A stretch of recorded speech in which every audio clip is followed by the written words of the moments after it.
Bab 2874 terlalu tak tahu malu.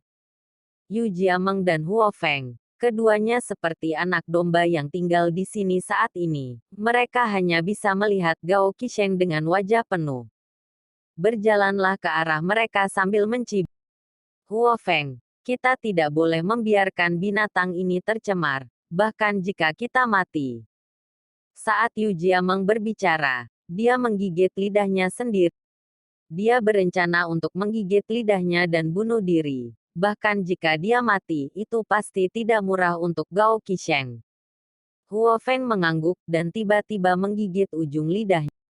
Huo Feng tidak ingin hidup lagi. Tubuhnya adalah milik Chen Ping. Tidak ada pria yang bisa menyentuhnya kecuali Chen Ping. Huo Feng tidak bisa berbuat apa-apa untuk menyinggung Chen Ping, jadi dia lebih baik mati. Melihat Huo Feng dan Yu Jiameng bunuh diri dengan menggigit lidah mereka, Gao Qisheng langsung marah. Dia tidak bisa mengetahuinya. Mengapa kamu begitu setia? Apakah kesucian lebih penting daripada kehidupan? Bahkan jika kalian berdua bunuh diri dengan menggigit lidahmu, aku akan menempati tubuhmu. Bahkan jika kamu mati, aku tidak akan membiarkan tubuhmu pergi.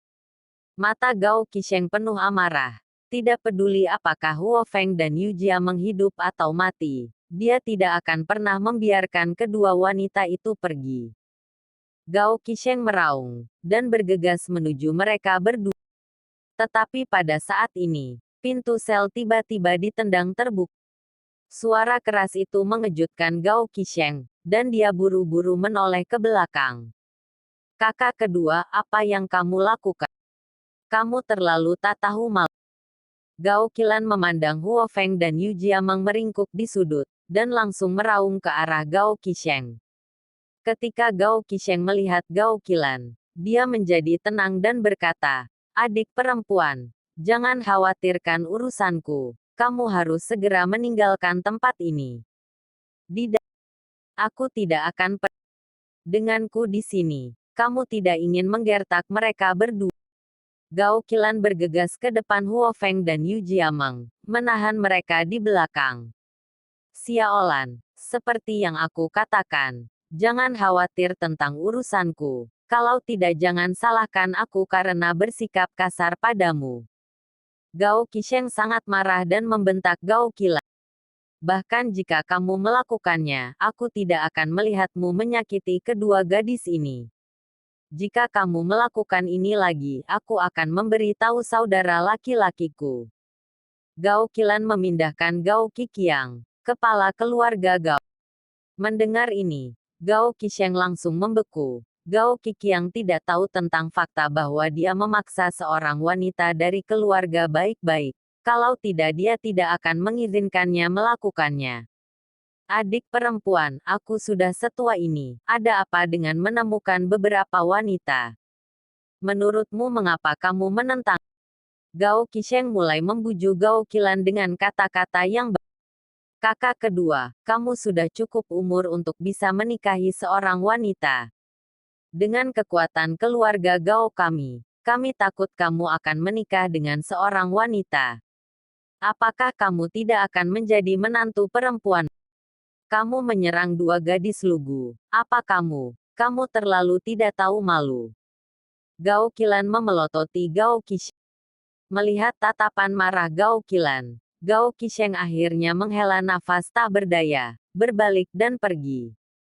Setelah Gao Qisheng pergi, Gao Qilan menoleh untuk melihat Huo Feng dan Yu Jiameng dan berkata, "Jangan takut, kalian berdua, kalian baik-baik saja." Terima kasih. Huo Feng dan Yu Jiameng berterima kasih kepada Gao Qilan. Terima kasih atas apa yang saya lakukan. Jika bukan karena kakak kedua saya, Anda tidak akan seperti ini. Kalian ikut denganku dan tinggal di mansionku untuk sementara. Jadi kakak keduaku tidak akan berani main-main, kata Gao Qilan, membawa Huo Feng dan Yu Jiameng keluar dari penjara bawah tanah. Tapi ketika dia sampai di pintu, dua penjaga menghentikan. "Nona, tuan muda kedua telah berbicara, dan kedua wanita ini tidak akan diizinkan meninggalkan ruang bawah tanah." Seorang penjaga berkata dengan cara yang sangat memalukan. Pergi, kata Gao Qilan dengan dingin. Nona, jangan mempersulit kami, atau tuan muda kedua akan membunuh kami. Penjaga itu tampak menyedih. Kakak kedua bisa membunuhmu, tapi aku tidak bisa. Seperti yang dikatakan Gao Qilan, dia meletakkan pedangnya di leher penjaga itu dalam sekejap. Kali ini, kedua penjaga itu menjadi pucat karena ketakutan, dan mereka tidak berani menghentikannya lagi. Gao Qilan membawa pergi Huo Feng dan Yu Jiamang.